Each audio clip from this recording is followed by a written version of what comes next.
పెద్దలు ప్రపంచమంతా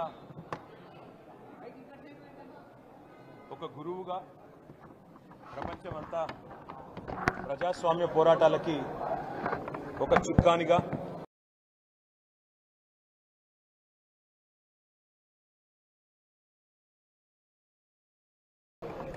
స్వాతంత్ర ఉద్యమానికి నాయకత్వం వహించి సత్యాగ్రహం ద్వారా జాతిని మేల్కొల్పిన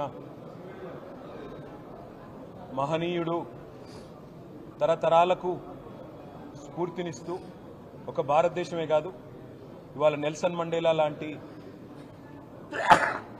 జాతి వివక్షకు వ్యతిరేకంగా పోరాడిన మరొక గాంధీ లాంటి నాయకుడికి స్ఫూర్తినిచ్చిన అమెరికాలో మార్టిన్ లూథర్ కింగ్ లాంటి మహానుభావుడికి వర్ణ వివక్షకు వ్యతిరేకంగా పోరాడిన మార్టిన్ లూథర్ కింగ్కి స్ఫూర్తినిచ్చిన ఇవాళ ప్రపంచవ్యాప్తంగా విశ్వగురుగా కీర్తించబడే ఒకే ఒక్క భారతీయుడు మహాత్మా గాంధీ గారు. వారి 155వ జయంతి సందర్భంగా వారు చెప్పిన ఒక మాట మాత్రం నేను ఇవాళ ఇక్కడున్న రాష్ట్ర ప్రభుత్వానికి పైన ఉన్న కేంద్ర ప్రభుత్వానికి కూడా గుర్తు చేయదలుచుకున్నాను. ఏ సమాజం యొక్క ఏ ప్రభుత్వం యొక్క ఏ వ్యవస్థ యొక్క గొప్పతనమైనా ఎప్పుడు తెలుస్తుందట అంటే ఇది మహాత్మా గాంధీ చెప్పిన మాట.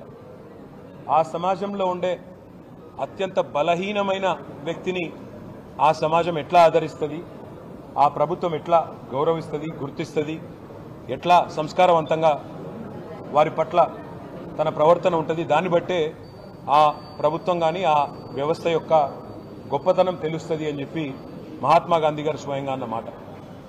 ఇవాళ ఇక్కడ రాష్ట్రంలో ఉన్న రేవంత్ రెడ్డి గారి ప్రభుత్వానికి ముఖ్యంగా మహాత్మా గాంధీ గారి జయంతితో పాటు లాల్ బహదూర్ శాస్త్రి గారి జయంతి కూడా, ఈ ఇద్దరు మహానుభావుల జయంతి సందర్భంగా ఈ రాష్ట్రంలో ఉండే ప్రభుత్వానికి నేను చేసే విజ్ఞప్తి ఒకటే, ఇంత కర్కశత్వం పనికిరాదు, ఇంత దయా ఇంత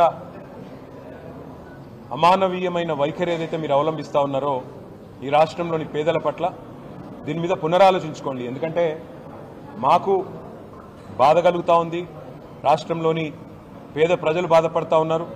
చివరికి నిన్న మీరు పంపిన కూలీలు ఎవరైతే ఆ ఇల్లు కూలగొట్టడానికి వచ్చిన కూలీలు ఉన్నారో వాళ్ళు కూడా చెప్తా ఉన్నారు, మమ్మల్ని వేరే పనిని తీసుకొచ్చినారు, ఇక్కడికి వచ్చి ఇల్లు కూలగొట్టమన్నారు, ముందు చెప్తే వచ్చేటోళ్ళం కాదు సార్ అని వాళ్ళు కూడా చెప్తా ఉన్నారు. అంటే ఎంత దయనీయమైన పరిస్థితులు ఉన్నాయో ఈ రాష్ట్రంలో దాన్ని బట్టి చెప్పవచ్చు.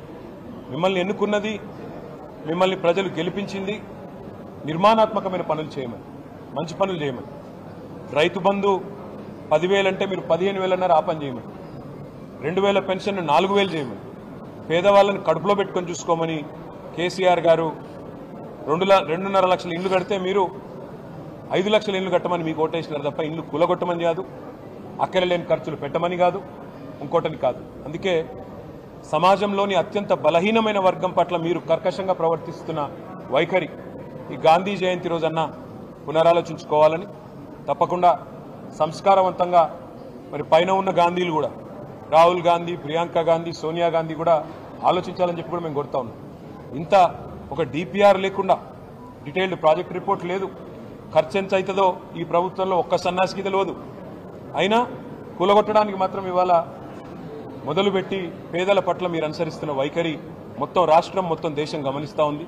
ఈ బుల్డోజర్ రాజ్యం ఏదైతే మీరు ఈరోజు తీసుకొచ్చారో ఈ మహాత్మా గాంధీ జయంతి రోజన్నా కనీసం వివేకంతో, విచక్షణతో ఆలోచించి మరి ఇకనైనా మీ వైఖరి మార్చుకొని మానవత్వంతో ముందడుగేయాలని కోరుతాం.